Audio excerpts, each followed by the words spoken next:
Hi everybody! In 2016 I played a good wide range of games. I finished up, tried a hand at, or fully played a total of 116 titles, either on my own or cooperatively with Malcolm aka Mater December. And I thought it'd be a good idea to take two videos to show off my favourite titles that I played and my least favourite. The one restriction I am putting on myself though is because I actually went back to some games I hadn't played for like 7 years or whatever to finish up the trophies, and I actually played a lot of remasters like Splinter Cell and Jak and Daxter and Psychonauts. I'm actually putting a restriction on myself where I will not be touching on those because obviously I've played them before. I just wanted to play, I just wanted to list games that I have flat out never played before 2016. So they are the only ones that be on this list, and as a result I kind of struggled a little bit for the least favourite games, because the least favourite games that I played I'd played before, kind of thing. But I thought it'd be a good idea to go through them and show them off and maybe highlight some games that people didn't necessarily think of. So here's my top 5 favourite games I played in 2016. And at number 5 we've got Soma. This was an indie title that I'd heard of before, but every time I looked it up on the PlayStation Store it was really expensive. I think it was like £25 and I absolutely refused to pay that. But when it finally went down in price in a sale, I nabbed it up and I'm so glad I did. Malcolm played it and said he enjoyed it, and as I said, it was one that I'd seen footage of before and I was really curious. I'd heard it was really like Alien Isolation, which I was a huge fan of. So I was curious to see how this would kind of, pair up, compare kind of thing. But I really enjoyed it. The atmosphere in it is really dark and just immersive. You feel really isolated as this character, just with this voice in your head kind of thing. You're deep underwater. You're not just in the aquatic kind of laboratories and stuff. You actually go out into the deep sea with all these strange robots and stuff like that that you have to avoid. This kind of, it deals a lot. It's a game that really deals a lot with like AI and the futuristic notion of like transporting our beings, our memories and stuff into a robot or some other technology to try and preserve ourselves, give immortality in a way, which then leaves the moral conundrum of what happens to, what is left behind, what makes us us. And it's really deep and it's really interesting, and the end is really poignant kind of thing. I just really enjoy it, and for what it is, I really recommend it, and I'm so glad I got to play it. And that's all. I don't want to say too much without giving too much away, and I think that's going to be kind of the case for all of the games on this list. My only real gripe with it is there is this monster that you have to avoid. You can't, be seen by it, which again, like I say, very Alien Isolation. You can't be seen by it, but you can't look directly at it. The whole screen vibrates and, goes really dark and just makes it impossible to properly see, where you're supposed to go and stuff. I like that concept, but it actually got in the way a lot. There are times where your proximity to the monster is enough to make the screen shake. But even if you're not looking at it, if you've got your camera down to the ground and you're trying to move around, it makes it really difficult to figure out where to move. And I can't tell you the amount of times I accidentally, because I couldn't look at it or even glimpse at it, Uh, the amount of times I accidentally walked into it because I couldn't see where it was and stuff. That would be my only gripe. I think they pushed it a little too far on that level. It was a good concept, but I didn't feel it always worked. Particularly in one level where you're in a very confined space. But that is my only gripe. Otherwise, brilliant game. Definitely check it out. At number 4, we've got Batman, the Telltale series. This slot was actually going to go to Dishonored 2, but I really didn't play enough of that game to get a proper opinion of it. I really enjoyed what I played, but I didn't feel, and there are good other titles that I could have put on either list, which I forgot to mention in the intro. If I did not play enough of it to form a complete opinion, it won't be in on either of these lists, and that's why Dishonored 2 missed out, unfortunately, as I only played a couple levels. So instead I went for Batman the Telltale series, and to be fair, it does deserve to be on this list. I enjoy the Telltale games, Walking Dead and Wolf Among Us. I really enjoyed. But they can get very samey, and they are quite flawed graphically, etc. I mean, not the aesthetic and the style, but I just mean with like lip syncing and some glitching and stuff like that. But I still enjoy, and they're really good storytelling vehicles. So I was really, because I was a big fan of the Arkham games, I was really dubious about this whole matching up of Batman and Telltale. That, and I'm not the. I feel like last year we really got saturated with Batman vehicles. We had Batman v Superman and Suicide Squad. We had not last year, but the year before we just had the final Arkham game and stuff. But I got it. I picked up the Telltale series on. I didn't buy it initially because I was a bit dubious, and I certainly wasn't going to pay £25 or whatever for it. But then it went down on the American sale on PSN, and I picked it up, and I am glad I did, because I genuinely, it's 5 episodes long, and the graphics are a lot smoother. There are still problems with lip syncing. There were times where people were talking and their lips weren't moving at all, which I really felt pulled me out of it. There are also a good number of story plots I really felt out of place. Obviously, there are different versions of certain aspects of Batman's backstory and that. But I swear to God, if I heard one more time about Batman's parents being killed, I was ready to throw the controller. We get it. This kind of serves as a prequel in a way, like the early days of Batman's being Batman, if you will. When we're being introduced to certain characters, like the Penguin is fully, but I really had an issue with like something that's revealed about Alfred, and as Bruce is learning about his family and stuff. There were a number of issues I had with those things that really pulled me out. But otherwise, it's a really good story. I love that it focuses a lot on, Bruce as opposed to Batman. It kind of matches up the two, and there's certain instances when you can pick whether to address a situation as Bruce or as Batman, and I really like that. They added a new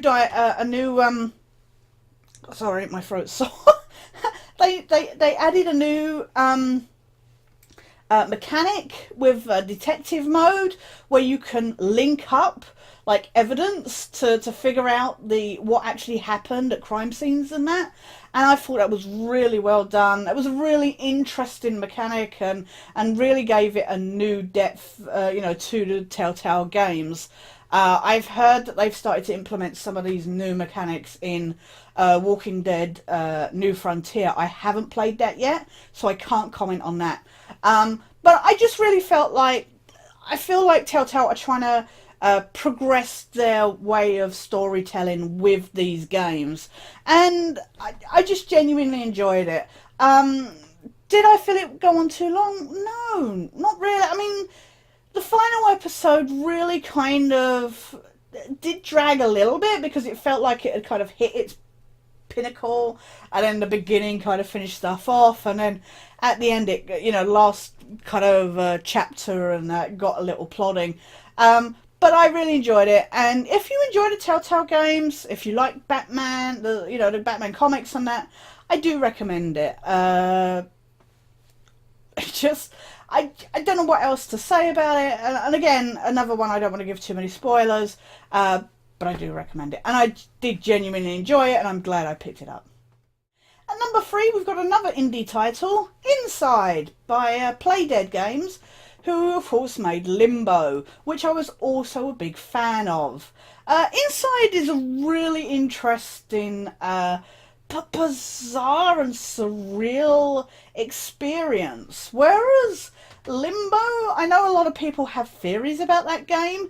It was relatively, even just from the title, it was kind of, you had a real sense of what you were, you were in limbo kind of thing. You had a bit more idea of the actual story. Inside feels a lot more complex and deep, but like I say, a little surreal. Screw those dead pigs that lay around, seriously. But graphically, there's more to it. I mean, Limbo worked with the style it had for what it was. But it's not very detailed inside, but it's got colour. But, the colour of the boy's top really stands out in this really stark, dark world that feels a lot like, 1984 or even something like Dark City or something. It's just really bleak. But that's what makes it interesting.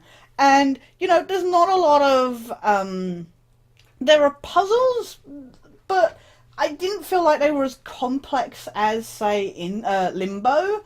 But it's more, you go from, you can't go back. It's like you move from, like, one side of the screen to the, left to right kind of thing.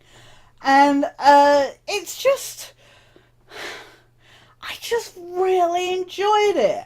I actually saw another YouTuber playing it originally, because it wasn't out on PS4 originally. It was out on Steam, obviously. I didn't pick it up on Steam, and then when it came out on console, I picked it up straight away. And it's a really fun, it gets your heart pumping at times, those bloody dogs. It's just really, the end bit is really bizarre. I don't know what to say about the end bit, and certainly the ending was just like, okay, unless you get the real ending, which I got, which made a lot more sense, and was really kind of disconcerting, and it's really dark, and depressing kind of thing, more so than the ending you get if you just play it straight through. But if you get the orbs, the big sphere things, you do get the proper ending, and it's really kind of dark. But it's a really good game, and I can't wait to see what else Playdead make.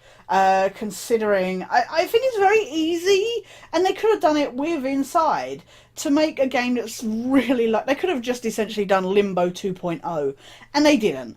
And I think that's really good of them, and as a result, it made it a really good gaming experience. There's not much control-wise, you're jumping and stuff, and pulling some things and that, but it's still, it just still feels like a really good gaming experience. So if you haven't already, do check it out. At number 2, just missing out on the number 1 spot, is Doom, which I actually was a total naysayer about when it came out earlier in the year. I didn't want anything to do with it. I was like, it's got no story, you're just running around shooting things. But that's the charm of it. I'd heard it was really good, I'd seen clips, and I was like, I'm curious, and I managed to pick it up relatively cheap. I was wanting to buy it for quite some time, and I picked it up cheap at Tesco, and this only just made it onto the list as well because I didn't play it until the end of like December.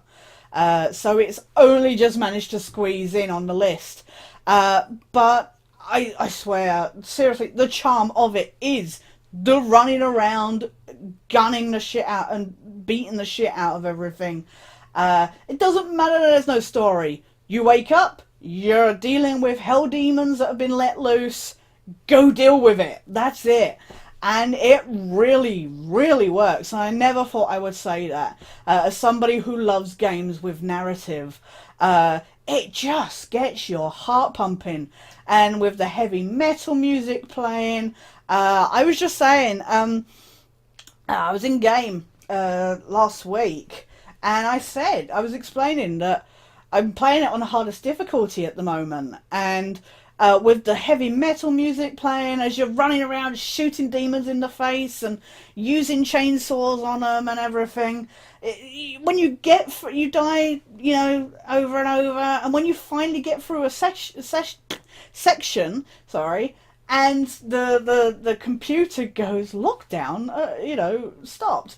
You're like, because I'm awesome! Because it just really makes you feel pumped and just gets the adrenaline running. And hats off to Bethesda and id Software for doing what... I mean, I know originally it was going to be Doom... it was going to be Doom 4. Is it Doom 4 or Doom 5? God, I'm so sorry. Because I will be honest, I was not a big fan of the original Doom games. I was more a Quake and Unreal player, so I didn't really spend the time on the original Dooms. I know they revolutionised, the whole FPS genre and that, but I've lost track of... I'm pretty sure Doom 3 was the last one, wasn't it? Was this going to be Doom 3 or 4 or 5? I can't remember, so I apologise. But I know originally it was going to be a straight sequel, but then they just completely built it, from the ground up and redid it. And it's just, like I say, I think because it doesn't have that narrative, it has a story. It has sound logs, and it has this stupid bitch that you have to kill and stuff, who's let all these things loose. But it's not something that you have to dwell on too much because you're too busy running around the place and jumping all over the place. And once you get the jet boots and you're double jumping and you're getting up onto those higher levels, it just gets insane. Especially as, the Revenant and all the other kind of, all the other monsters get more difficult. Of course, the other thing that makes this game awesome is I'm essentially in it. I mean, my God, when this monster came up, I was like, holy shit, it's me. So, the chance to kill myself over and over again is amazing, although it is really difficult to kill. It takes forever because you have to use explosives on it. You can't just shoot it. But yeah, me and my boomstick bouncing around the place, it's just real fun. And it's good fun to play, for good lengths of time. Especially if you're dying over and over and then coming back. Although it does give you that moment where you're just like, fuck this game, fuck it. When you get locked into certain places and you have to kill all these respawning idiots. But it's definitely worth checking out. Really good graphics, looks beautiful. I've heard it's much better on the PC, but on the PS4, beautiful graphics, runs really well. I didn't really see too much trouble, with frame rate drops when there's a lot of enemies on the screen. Yeah, Doom, definitely worth it. And like I say, would have been number one had number one not been what it is. That's my number 2 pick. And number 1, surprise, surprise, or not for those that know me, is Uncharted 4. I mean, could it have been anything else? I know there were other games out that year that a lot of people have said were much better. Unfortunately, I only got to play the beta of Overwatch, so I can't comment on that. But Uncharted 4 for me was just an amazing experience. As a fan of the original games, which I also went back to last year to get trophies on to complete, uh, to it's just it's so well acted. Visually, it's stunningly awesome motion capture, and just Madagascar and everywhere else is really well, beautifully laid out. The driving areas, the driving sections, I was really dubious about them adding, but it works well. And just the story. You know what? I say that about Doom, but the story in Uncharted 4 is just beautiful. I was so dubious when Elena was barely turning up in any of the publicity, the promotional stuff and that. And I was like, how can you have Uncharted without Elena in? She is in it, and for what she's in, it works. She does take a little bit of a backseat for like the first 3 quarters of the game. She's only really in like cutscenes every now and then. But it's necessary. Of course, I do have an issue with Sam. This magical brother who has appeared out of nowhere. And it's not that Troy Baker does a bad job voicing him. He feels clunkily dumped in. And, he causes this kind of... I get the purpose of him, and especially in the grand scheme of like the Nathan and Elena relationship. It in a way it makes Nathan realize how much he's changed, and I have my own reasons for laughing about that, but it makes him realize how much he's changed as a person, and especially in his relationship with Elena. And yeah, I have serious issues with him lying to her, but it's just, I don't think I've ever been on such a high and low, like, emotional roller coaster. I cried my ass off at this game. I don't think I felt like that. I know it's got the same guys behind it as The Last of Us, but I don't feel I've really had that same emotion with a game since The Last of Us. So to then have this, like, again with Uncharted 4, it just made it a much more engaging, engrossing experience. There's not much I can say otherwise, because I would just be gushing about this game. It's easily my number one. I said at the time when I played it, I said this has got to be Game of the Year. Now I know generally, as I said, I understand people not putting it as their Game of the Year total because there were much bigger titles out. But I just... it was just amazing. And I can't help smiling when I think of it. And I played it a good couple of times. Actually, I must have played it 3 times through because I helped Malcolm. But yeah, I just never get tired of it. And I would happily go back to it easily now.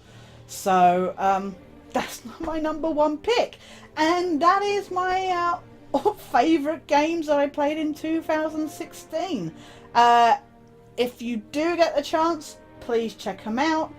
I actually as well played some good indie games last year that I think you should check out. So I'll quickly show you a list now.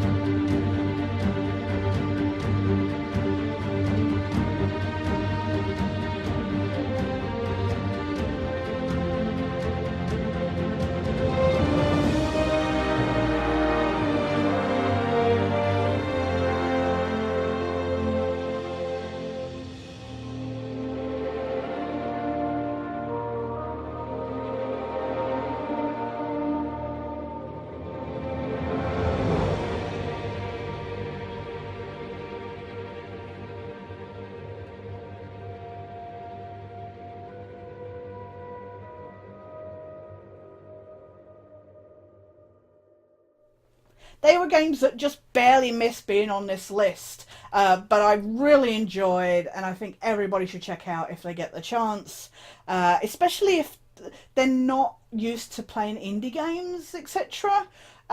These are titles that I felt really gave like the AAA games a run for their money, and I think that was the surprising thing for me, having two indie games on this list, because I really feel like indie games are really stepping it up with gameplay and storytelling mechanics.